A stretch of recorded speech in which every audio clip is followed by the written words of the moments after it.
你知道在《银河护卫队1》中有哪些隐藏的神级小细节吗？第一，我将从一个非常有意思的画面开始讲这个视频。在电影的结尾，罗南告诉山达尔星的守护者是多么失败。如果你仔细看，就可以发现他的右腿竟然在很有节奏的抖动，而当时星爵的目光正好锁定在罗南身上。其实我有个大胆的猜测，他这是不是在提醒星爵该尬舞了？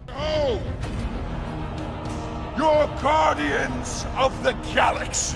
第二，当收藏家解释宝石的6种颜色时，实际上我们真正看到了9种颜色，这或许是个重大发现，很有可能是第4阶段的关键线索。要知道，制片方只播放了1秒，如果不放慢速度，确实很难注意到。第三，在星爵被新星逮捕的场景中，可以看到他的 DNA 上闪烁着红灯，这表明 DNA 出了问题。而电影的最后，新星也透露，星爵只有50%是人类，另一半是他们之前从未见过的。I'm not Terran. You're half Terran. Your mother was of Earth.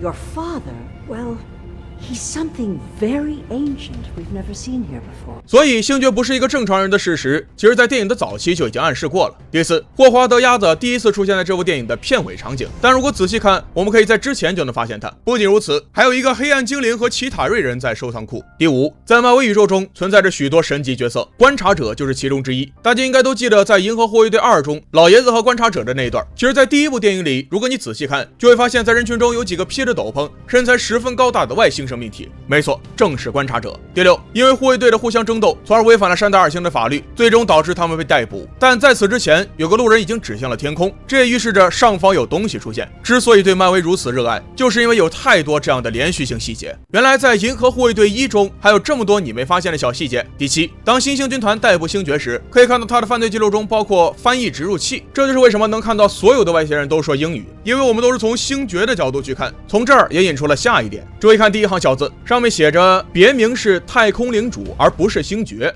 Mr. Lord, can you get your folks to circle up? Mr. Lord.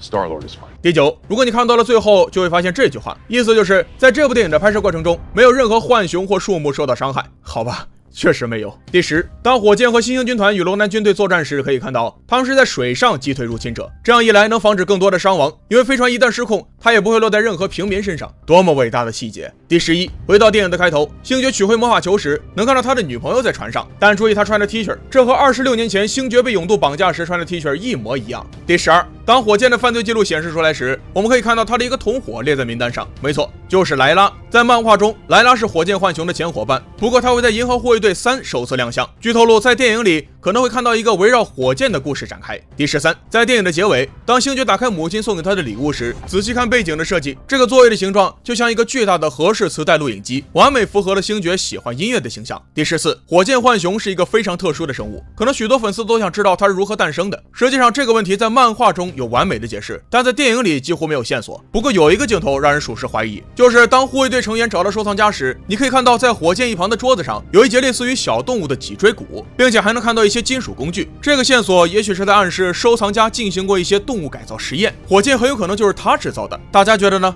Well, I didn't ask to get made.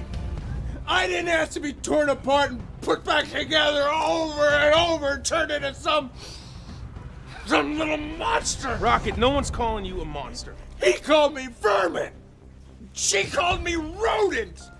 你注意到了《银河护卫队1》中的这些小细节吗？第15，在电影《复联3》中，有一段场景讲述了卡魔拉小时候的遭遇。由于灭霸的到来，杀死了卡魔拉星球一半的生命，以此来实现平衡宇宙生命的目标。那么，灭霸真的只杀了一半人吗？在《银河护卫队1》中，我们找到了真正的答案。当卡魔拉等人被山达尔星军队擒获时，可以在屏幕中看到角色们的信息。注意第1项，显示他实际上是种族的最后一位幸存者，也就是说，灭霸当时灭了卡魔拉整个种族，这也违背了自己最坚定的原则。第16，在银河护卫队计划越狱的场景中，火箭索要了一个假肢，不过后来我们才知道他是在开玩笑。接着在计划袭击罗南时，他又想索要一个眼睛。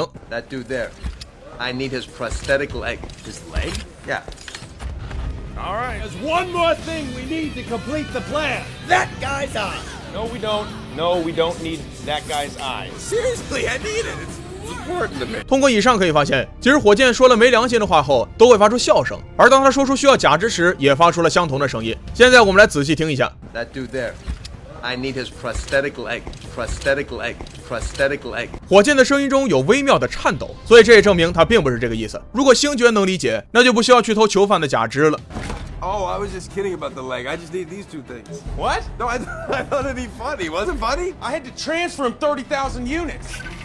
第17，仔细看，克拉格林和勇度的发型几乎一模一样，而且通过影片中的表现，他确实也会继承勇度的精神，所以在银护2中并没有真正背叛。不得不说，这个细节被导演藏的确实很好。第18，在电影的结尾，当星爵拿着力量宝石时，他的脸和手都被破坏了。其实同样的场景在复联4中也有出现，当时灭霸赤手空拳拿着宝石，但这并没有对他的脸造成任何伤害，因为灭霸的身体比星爵强壮得多。好了，以上就是银河护卫队1中的细节，你对这些看法是否有什么问题呢？如果有，请在评论区中说出来，希望能收到你的意见。关注我，下期为大家带来更精彩的视频。